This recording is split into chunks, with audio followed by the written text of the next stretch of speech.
everyone to day 34 of Mental Health Month 2022, where the theme has been resilience, communities and connection. And over the month I've been talking to this theme in this series called Resilience to Recovery. So my name's Tammy Horton. I'm a mental health educator and mentor, and I'm the CEO and founder of Phoenix Initiative and of Come By Here. Today we're looking at the last skill of the collaboration domain, which is better communication. And it's the last skill really for the series. So before you go out there and start engaging with your support networks, your mentors, and reaching out for new mirroring relationships, let's consider how useful it is to have an ability to be understood while understanding others using better communication. So there are two ways to communicate, verbally or non-verbally. So verbal communication involves using your voice, which is mainly about language and word choice, while non-verbal communication is about how you physically present to others. Things like your body language, your expressions, your gestures, the tone of your voice and the pitch. What do you find is more important, verbal or non-verbal skills? So each form of communication has their use. So covering what we've previously talked about, verbal communication, which involves the use of words and language, which is most important for communicating facts and ideas. For example, the sentence 2 + 2 = 4 is correct, regardless of non-verbal variation.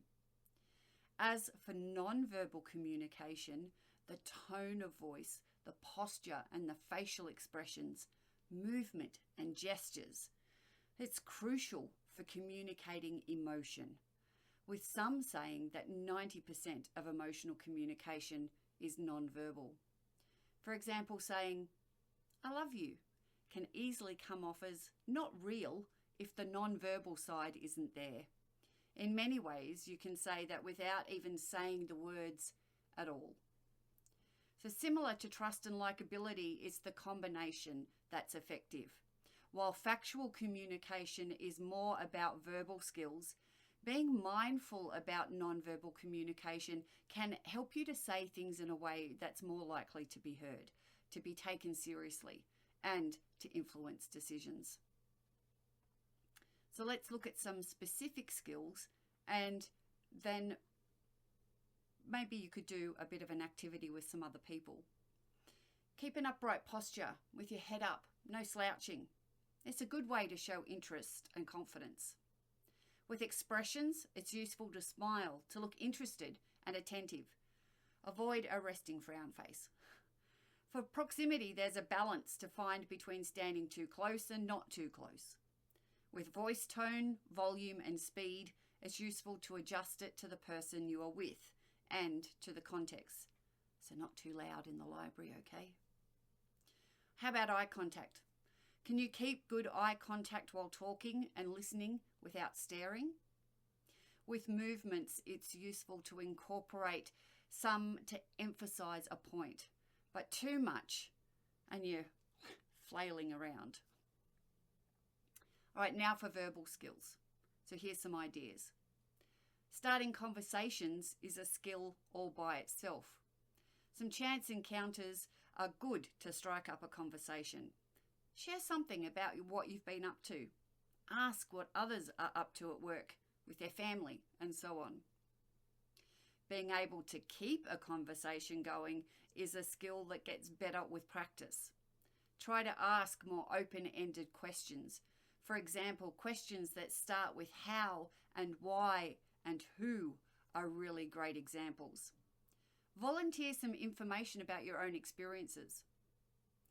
Active listening skills help the other person feel heard and to help you understand what's being said. A good conversation should reflect a good relationship. It's all based on mutual contribution. So we're talking in groups, timing's often the main skill to master, finding the right time to jump in with what you want to contribute. So some tricks include positioning yourself to be in the middle, where most conversation is happening, or maybe vocalizing and gesturing before the other person has stopped speaking to announce you're about to say something. So for example, you might want to raise your hand and say, finding the right words. You don't need to use complex language. It's better to be straightforward and sincere rather than clever and misunderstood. Right. Good communication is the bridge between confusion and clarity.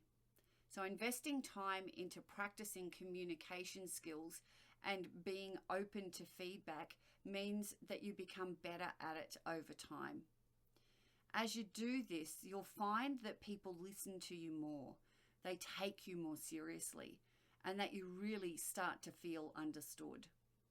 So definitely something worth spending time on, don't you think?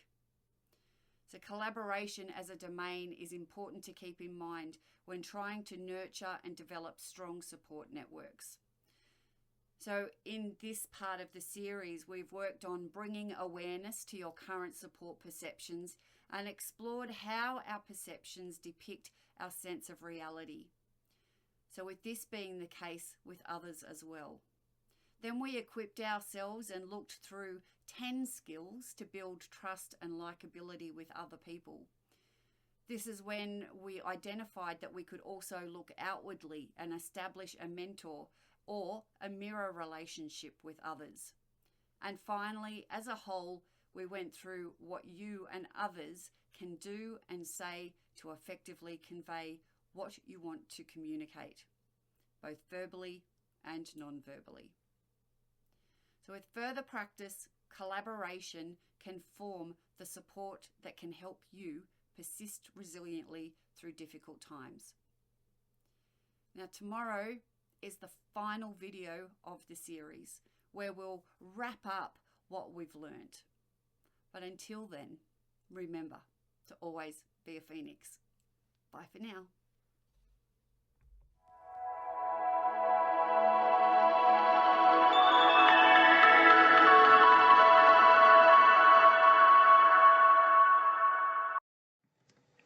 Hi, me again. Don't forget to subscribe to find out when new videos are coming and check out a few that I've prepared for you earlier. Bye!